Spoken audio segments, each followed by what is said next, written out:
يا أيها الذين آمنوا لا تقدموا بين يدي الله ورسوله واتقوا الله إن الله سميع عليم.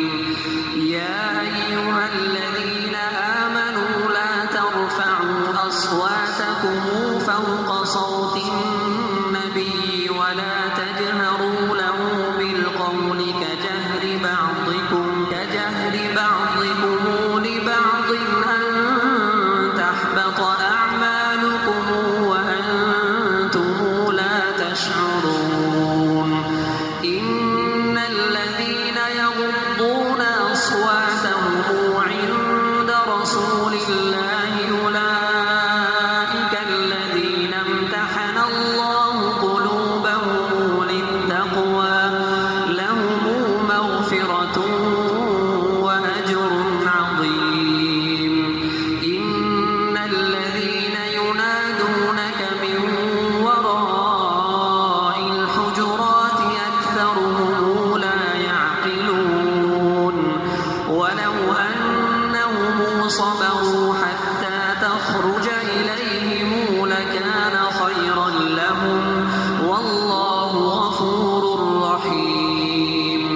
يا أيها الذين آمنوا إن جاءكم فاسق بنبأ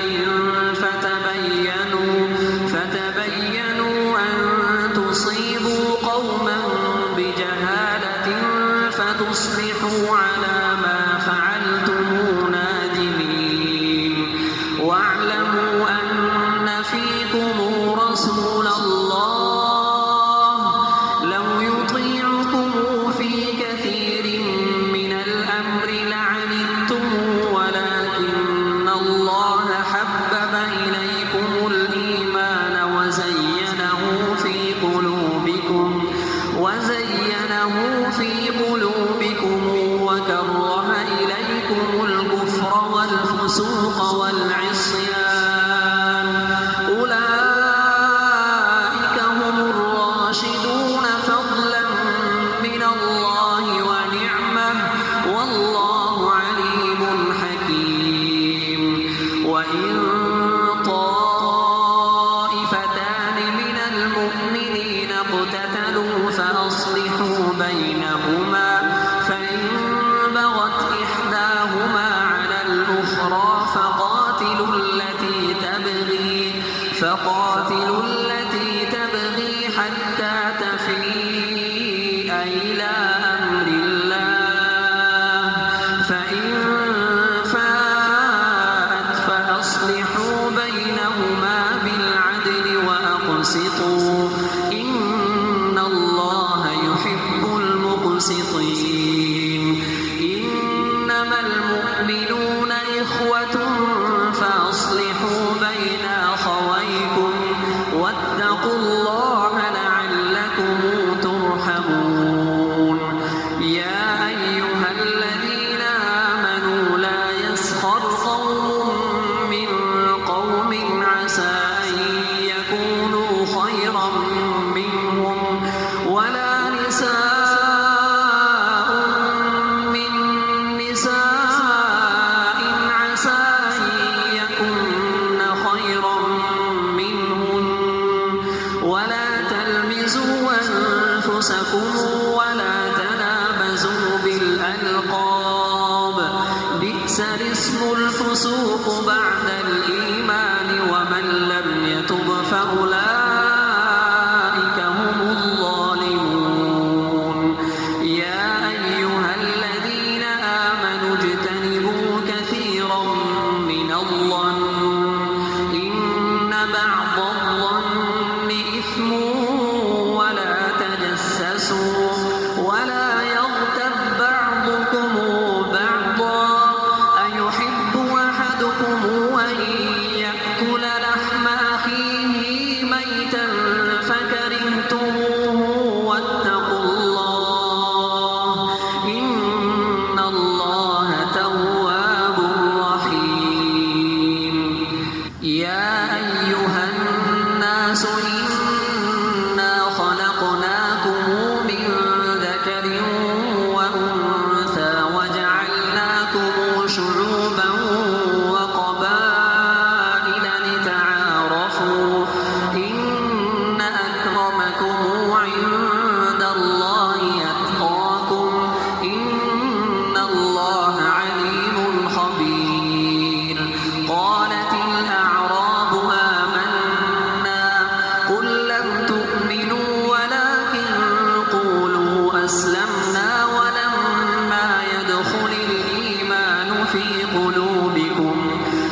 شيئا إن الله غفور رحيم إنما المؤمنون الذين آمنوا بالله ورسوله ثم لم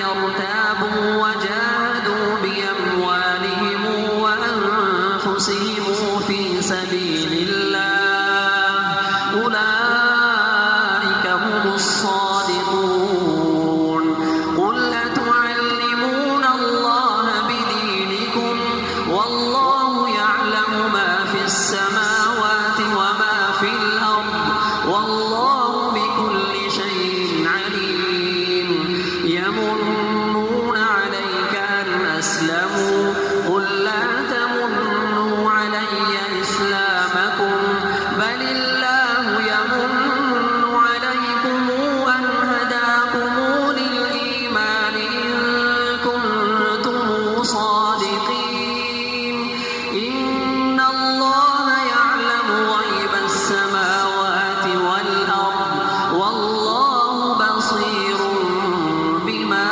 يعملون صلى الله على محمد صلى الله